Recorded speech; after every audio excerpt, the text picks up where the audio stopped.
Okay, so here we have a 1987 Yamaha YZ250. So it's a YZ250T is the exact model. She looks generally quite good.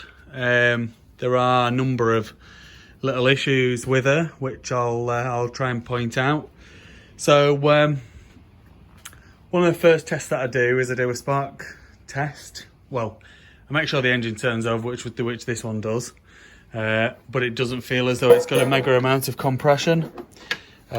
So I whip the tank off to test the spark plug and to do a compression test, and I'm not getting 50 psi out of this. So it's going to need a rebore and a piston. It's a steel bore, not a nickel bore, so it will just rebore out and then just stick the next size up piston. I haven't had the head off or the barrel.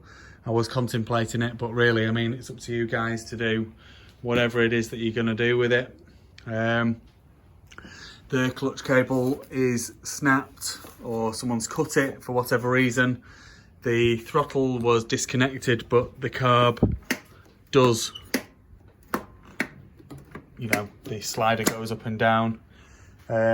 While I had the tank off, I did check the jets, and I got a picture of the inside of the carb, so I'll stick those pictures on this video as well. The jets are clear. The inside of the airbox was really minging. I'll also put a picture of that on as well.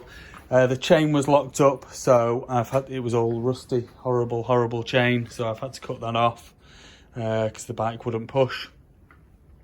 And then so like I say, it does spark. The kill switch does work. The clutch cable is cut. There's no brake lever. The throttle was disconnected.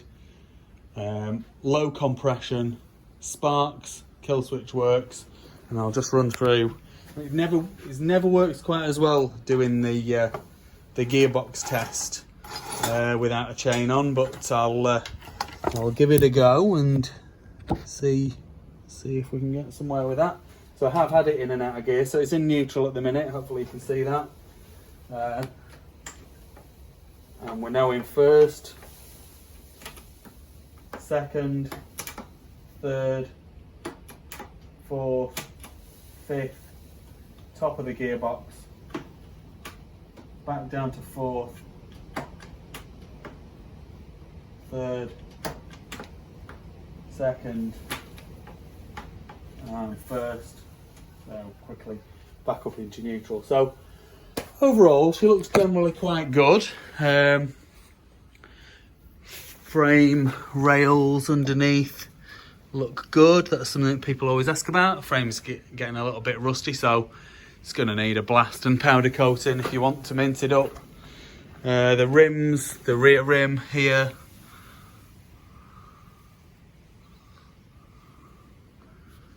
is straight. I mean, the anodizing's not mint, but depends if you want to re-rim it or not. That's quite an expensive job. If you're going to make it a stunning bike, then that's something that you would want to do. If it's just going to be used as a race bike, then probably wouldn't bother. There are a few dings in the pipe underneath and here. So again, they will blow out, so if you're just going to use it as a race bike, that would be what I would do. If you're going to use it as a show bike or as a stunning restoration, then that would be something that you'd want to replace. Front rim, the anodizing looks a lot nicer than the rear rim.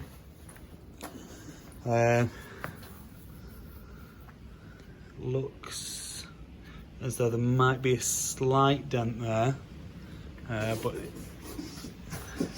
it's very, very slight.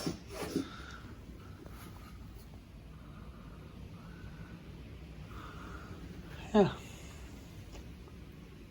Oh, and that's the other thing. So it's got a Clark tank on it, a long range tank. Again, if you're racing it, that'll be absolutely fine. If you wanted to do full stunning factory restoration, then that would be something you'd want to change. But the fuel cap is not the right one for the tank, so no matter what you do, you're going to need at least that. Okay, hopefully that's enough info for you.